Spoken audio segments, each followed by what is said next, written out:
नमस्कार दोस्तों, स्वागत है आप सभी का हमारे हिंदी यूट्यूब चैनल हिंदी चर्चा विद गुंजन में। दोस्तों, एग्ज़ाम की डेट आ चुकी है, इसलिए आप सभी लोग तैयारी में लगे हुए होंगे। और हमने इसके पहले चतुर्थ सेमेस्टर बीए हिंदी का एक प्रैक्टिस सेट अपलोड किया है, वीडियो आप लोग देख सकते हैं चैनल में जाकर। और ये हमारा सेकंड है प्रैक्टिस सेट है, जो आपके लिए बहुत महत्वपूर्ण हो सकता है। कृपया इसे ज़रूर देखें और कोशिश करें कि पूरा देखें, कई बार रिपीट करें, जिससे आपको प्रश्न उत्तर दोनों याद हो सकें। तो बीए फोर्थ सेमेस्टर का ये जो प्रैक्टिस सेट है वो हम अब स्टार्ट करते हैं। जो पहला प्रैक्टिस सेट बनाया था उसी के आगे के क्वेश्चन हैं। ये 20 प्रश्नों का प्रश्नावली थी और ये भी लगभग 20 प्रश्नों की प्रश्नावली है। आइए देखते हैं प्रश्नों को।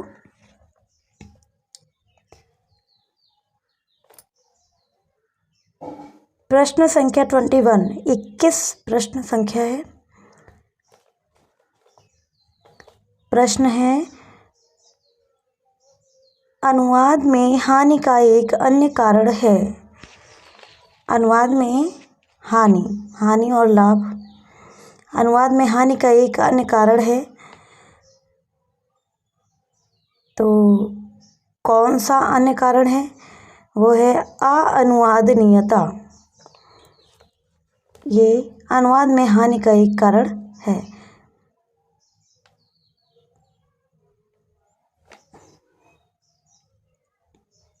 इसमें 4 ऑप्शन थे। पहला था हानि, ऑप्शन बी था लाभ, ऑप्शन सी था अअनुवादनीयता और ऑप्शन डी था शाब्दिक। तो इसका जो राइट आंसर हुआ है वो ऑप्शन सी हुआ है। चलिए नेक्स्ट क्वेश्चन देखते हैं। प्रश्न संख्या है 22। थोड़ा सा इसको जूम कर देती हूँ।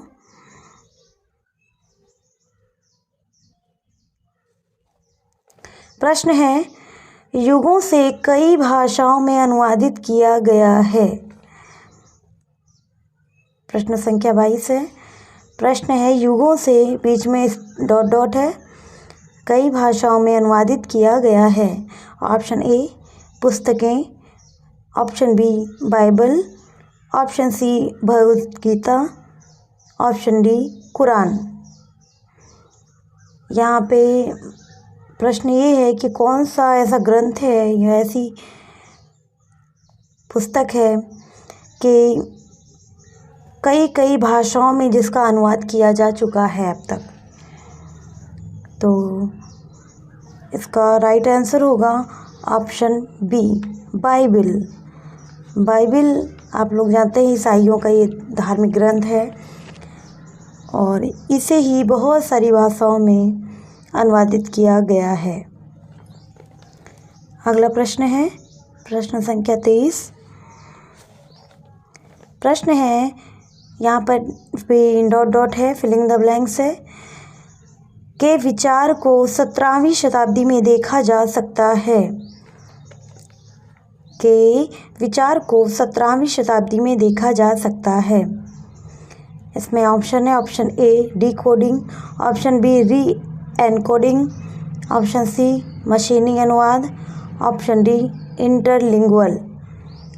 प्रश्न एक बार फिर से अब जोड़ कर देखते हैं। इसका राइट आंसर होगा ऑप्शन सी मशीनी अनुवाद। अब इसे एक बार जोड़कर देख लेते हैं कि मशीनी अनुवाद के विचार को 17वीं शताब्दी में देखा जा सकता है। ये जो शुरुआत हुई है यानी कि मशीनी अनुवाद की, इसके प्रारंभ को हम 17वीं शताब्दी में देख सकते हैं। ऐसा भी माना जाता है कि जब विश्व युद्ध हो रहा था तो उस समय इसकी शुरुआत मानी गई है, क्योंकि बहुत सारी भाषाओं के सैनिक लोग युद्ध में एक जगह से विश्व युद्ध में शामिल थे और उन सभी को एक साथ इंस्ट्रक्शन दे पाना उन्हीं की भाषाओं में संभव नहीं हो पा रहा था। तो ये मशीनी अनुवाद का सहारा लिया गया था, जिससे कि ट्रांसलेट हो कर के जिसको एक भी इंस्ट्रक्शन दिया जाए वो सबको सबकी भाषा में दिया जा सके। चलिए अगला प्रश्न देखते हैं। प्रश्न संख्या है 24। मशीनी अनुवाद ... प्रविष्टियों पर आधारित पद्धति का उपयोग कर सकता है। Option A dictionary, option B books, option D C journal, option D article. इसका राइट आंसर होगा ऑप्शन ए डिक्शनरी। डिक्शनरी का मतलब भी होता है एक तरह से ट्रांसलेशन, है ना। जब हम को कोई भी, जैसे हिंदी हो या इंग्लिश हो, किसी का कोई शब्द है और उस शब्द के बारे में हमको सही उत्तर नहीं समझ में आता है, तो हम लोग एक बार डिक्शनरी का सहारा लेते हैं कि इसका क्या शब्द अर्थ क्या होगा, इसकी मीनिंग क्या होगी, देख लेते हैं। तो जो मशीनी अनुवाद है एक प्रकार से कि जो प्रविष्टियों पर आधारित पद्धति का उपयोग हम डिक्शनरी में अक्सर कर सकते हैं, इसलिए इसका राइट आंसर होगा ऑप्शन ए डिक्शनरी। अगला प्रश्न देखते हैं। प्रश्न संख्या 25। 17वीं शताब्दी के लेखकों ने ... को शिक्षा के एक साधन के रूप में देखते हुए प्राचीन आचार्यों की ओर रुख किया। प्रश्न है 17वीं सदी के लेखकों ने, यहाँ फिलिंग द ब्लैंक्स है, को शिक्षा के एक साधन के रूप में देखते हुए प्राचीन आचार्यों की ओर रुख किया। तो इसका राइट आंसर देखते हैं कि यहाँ पर क्या भरा जाएगा। ऑप्शन ए है अनुवाद, ऑप्शन बी चित्रण, ऑप्शन सी कथन, ऑप्शन डी नकल। तो इसका राइट आंसर होगा ऑप्शन डी नकल।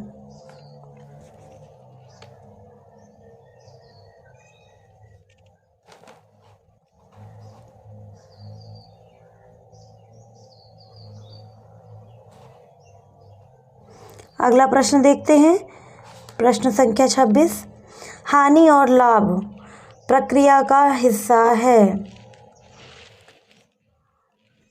ऑप्शन ए लिप्यंतरण, option B rewording, option C मौखिक संचार, ऑप्शन डी अनुवाद। अभी हमने इस प्रकार का एक प्रश्न ऊपर किया है हानि और लाभ से संबंधित, इसलिए ऑप्शन आप समझ सकते होंगे आंसर क्या होगा। इसका राइट आंसर होगा ऑप्शन डी अनुवाद। हानि और लाभ अनुवाद प्रक्रिया का हिस्सा है।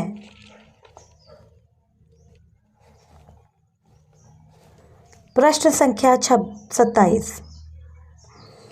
जॉर्ज स्टीनर ने लिखा है। जॉर्ज स्टीनर एक लेखक है, उन्होंने लिखा है।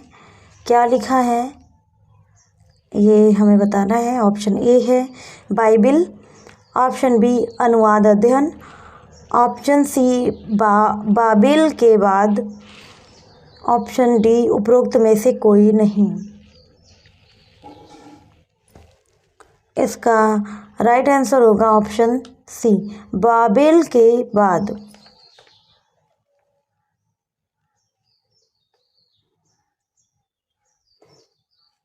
प्रश्न संख्या 28।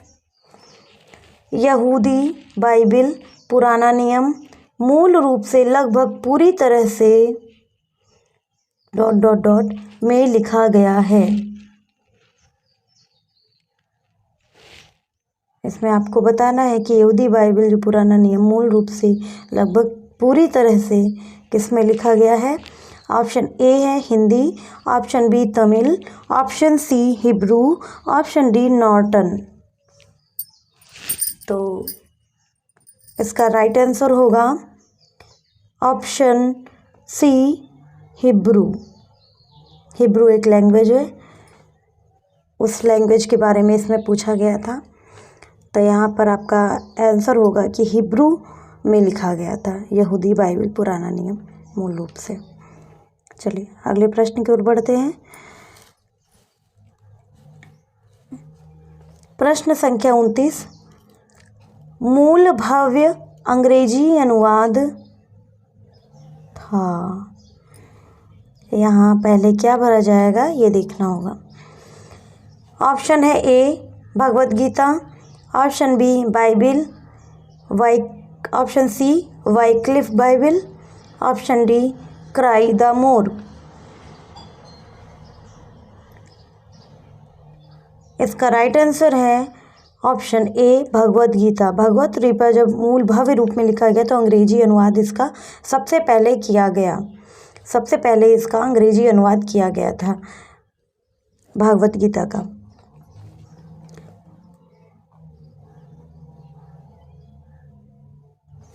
यहाँ अनुवाद की बात हो रही है, ये नहीं सोच लीजिएगा कि भगवत गीता तो अंग्रेजी में कैसे लिखा गया। तो ये अनुवाद की बात हो रही है कि अंग्रेजी में इसका सबसे पहले भव्य जो अनुवाद हुआ था वो अंग्रेजी में हुआ था। चलिए अगले प्रश्न देखते हैं। प्रश्न संख्या 30, स्रोत भाषा संदेश को संदर्भित करता है। यहाँ पर बिंदी होनी चाहिए। ऑप्शन ए समतुल्य, ऑप्शन बी समस्या, ऑप्शन सी हानि, ऑप्शन डी रिकोडिंग। प्रश्न है स्रोत भाषा संदेश को संदर्भित करता है। ऑप्शन ए समतुल्य, ऑप्शन बी समस्या, ऑप्शन सी हानि एंड ऑप्शन डी रिकोडिंग।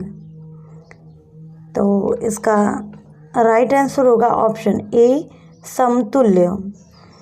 स्रोत भाषा जो होती है, जो हमारी मूल भाषा होती है ना, और जो इसके साथ एक होती है स्रोत, दो होती है। एक स्रोत जब अनुवाद हम पढ़ते हैं तो उसमें हम एक सेकेंड इसको रेज करना होगा। एक होती है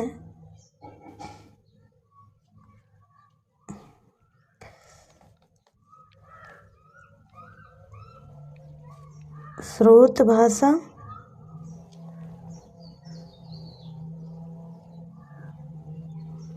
दूसरी होती है लक्ष्य भाषा। लक्ष्य भाषा तो स्रोत भाषा जो मूल होती है उसे स्रोत भाषा कहते हैं, और जिस भाषा में हम अनुवाद करते हैं वो लक्ष्य भाषा कहलाती है। प्रश्न संख्या 31, रिसेप्टर भाषा को संदर्भित करता है।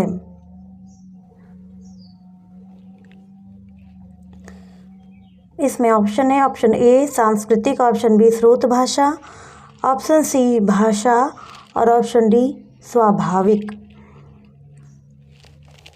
इसका राइट आंसर होगा ऑप्शन डी स्वाभाविक, यानी कि स्वाभाविक रिसेप्टर, यहाँ पर भाज्य आएगा स्वाभाविक रिसेप्टर भाषा को संदर्भित करता है।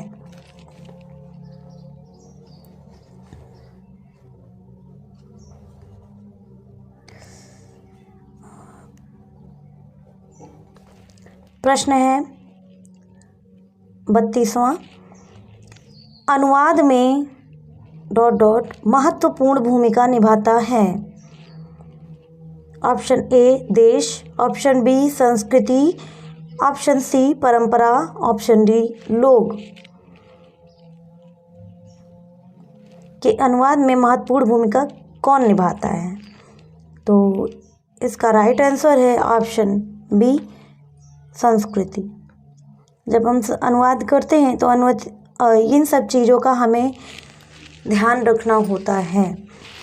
उसी प्रकार की भाषा या शब्द, भाषा तो हम जिस भाषा में करेंगे वही होगी, उसी प्रकार के शब्दों का हमें प्रयोग करना होता है। इसलिए हमें संस्कृति का विशेष ध्यान देना पड़ता है। कई बार हम एक ही जो वर्ड होता है उसके लिए 2-3 प्रकार के शब्दों का प्रयोग, अर्थ कई प्रकार से प्रयोग होते हैं। जैसे कि हम कई बार हवा को विंड बोलते हैं और कई बार हम एयर भी बोलते हैं। तो कहाँ पर हमें एयर बोलना है और कहाँ पर हमें विंड बोलना है, या फिर हमें पौधे को कहाँ पर प्लांट बोलना है और कहाँ पर ट्री का प्रयोग करना है, इस प्रकार का बहुत सारे वो होती हैं। तो इन सब चीज़ों का ध्यान देना पड़ता है। प्रश्न है,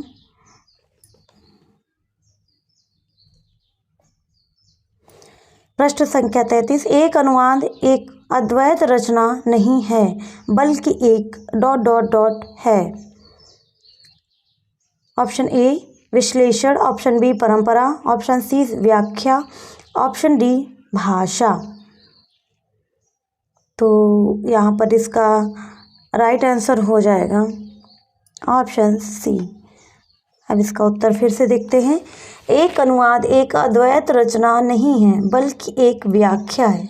जी बिल्कुल, यह एक प्रकार की व्याख्या होती है जो हम दूसरी भाषा से किसी और भाषा में, अन्य भाषा में करते हैं। अद्वैत का मतलब होता है जहाँ दो ना हो, सिर्फ एक हो। ठीक है, चलिए अगला प्रश्न। अगला प्रश्न है 34। प्रश्न है, पहली श्रेणी में ... शामिल है और यह साहित्यिक इतिहास का घटक हिस्सा है। प्रश्न ऑप्शन है, ऑप्शन ए भाषा विज्ञान, बी ध्वन्यात्मकता, ऑप्शन सी अनुवाद और भाषा विज्ञान, ऑप्शन डी अनुवाद का इतिहास। इसका राइट आंसर होगा ऑप्शन डी अनुवाद का इतिहास। पहली श्रेणी में अनुवाद का इतिहास शामिल है और यह साहित्यिक इतिहास का घटक हिस्सा है, इसीलिए आप लोग इसे पढ़ भी रहे हैं। प्रश्न संख्या 35।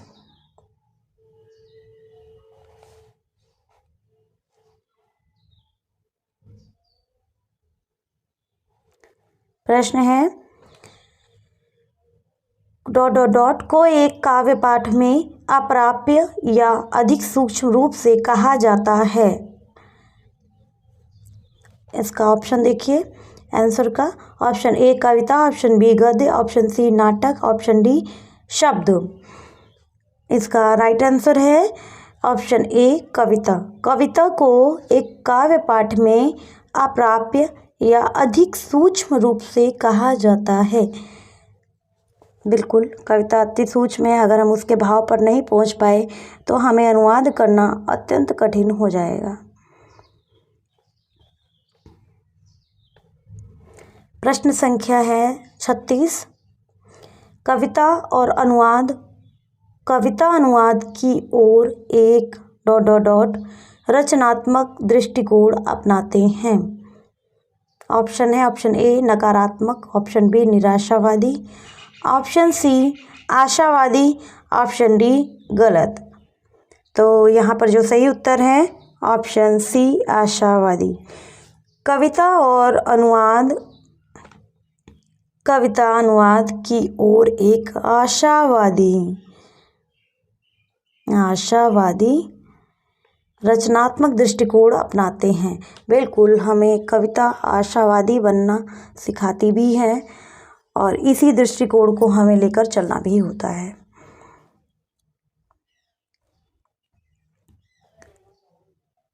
प्रश्न संख्या 37। ... आत्मविश्वास बनाए रखा जा सकता है क्योंकि मानवीय परिस्थितियां समान होती हैं। ऑप्शन ए अनुवाद, ऑप्शन बी कविता, ऑप्शन सी अंतर्भाषी, ऑप्शन डी भी अंतर्भाषी। दोनों ऑप्शन एक जैसे हैं। तो यहाँ हमें राइट आंसर देखना है। इसका सही उत्तर है ऑप्शन ए अनुवाद। कि आत्मविश्वास, अनुवाद जो है, यहाँ पर हम इसे भर देंगे अनुवाद, आत्मविश्वास बनाए रखा जा सकता है क्योंकि मानवीय परिस्थितियाँ समान होती हैं। अगला प्रश्न है,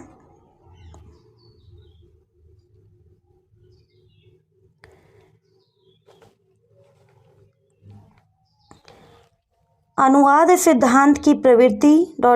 होती है।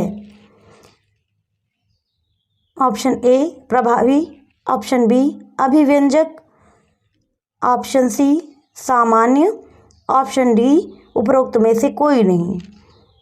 तो इसका सही उत्तर है ऑप्शन सी सामान्य। अनुवाद सिद्धांत की प्रवृत्ति सामान्य, यहाँ सामान्य भरेंगे, सामान्य होती है। क्या ऊपर चला जा रहा है ये। अगला प्रश्न है प्रश्न संख्या 39। किस अनुवाद को प्रत्यक्ष अनुवाद या निकट अनुवाद भी कहा जाता है? ऑप्शन है ऑप्शन ए मुफ्त अनुवाद, ऑप्शन बी शाब्दिक अनुवाद, ऑप्शन सी शब्द अनुवाद और ऑप्शन डी व्याकरण अनुवाद। अगर आप लोगों ने अनुवाद के बारे में पढ़ा होगा तो इसका उत्तर अवश्य जान रहे होंगे। इसका सही उत्तर है ऑप्शन बी शाब्दिक अनुवाद। इस अनुवाद को प्रत्यक्ष अनुवाद या निकट अनुवाद भी कहा जाता है।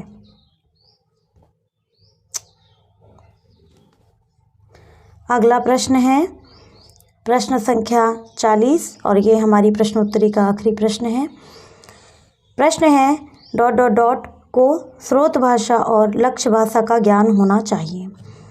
ऑप्शन ए श्रोता, ऑप्शन बी वक्ता, ऑप्शन सी अनुवादक, ऑप्शन डी कोई नहीं और ऑप्शन सी है अनुवादक। अनुवादक को स्रोत भाषा और लक्ष्य भाषा का ज्ञान होना चाहिए। बिल्कुल, यदि आपको हिंदी का ज्ञान नहीं है और आप हिंदी की कोई प्रेमचंद के उपन्यास है उसका अनुवाद किसी और भाषा में करना चाहते हैं, तो जिस भाषा में आप करना चाहते हैं उसके बारे में भी आपको पता होना चाहिए, वो भाषा भी आपको आती हो। और अगर आप हिंदी के प्रेमचंद का अनुवाद करने जा रहे हैं, उनकी ग्रंथ का अनुवाद करने जा रहे हैं, तो आपको हिंदी भी आती है। दोस्तों, वीडियो कैसा लगा ज़रूर बताएंगे। साथ ही साथ वीडियो को ज़्यादा से ज़्यादा शेयर करें और यदि हमारे चैनल पर आप नए जुड़े हैं तो चैनल को सब्सक्राइब ज़रूर कर लें। पूरा वीडियो देखने के लिए बहुत बहुत धन्यवाद।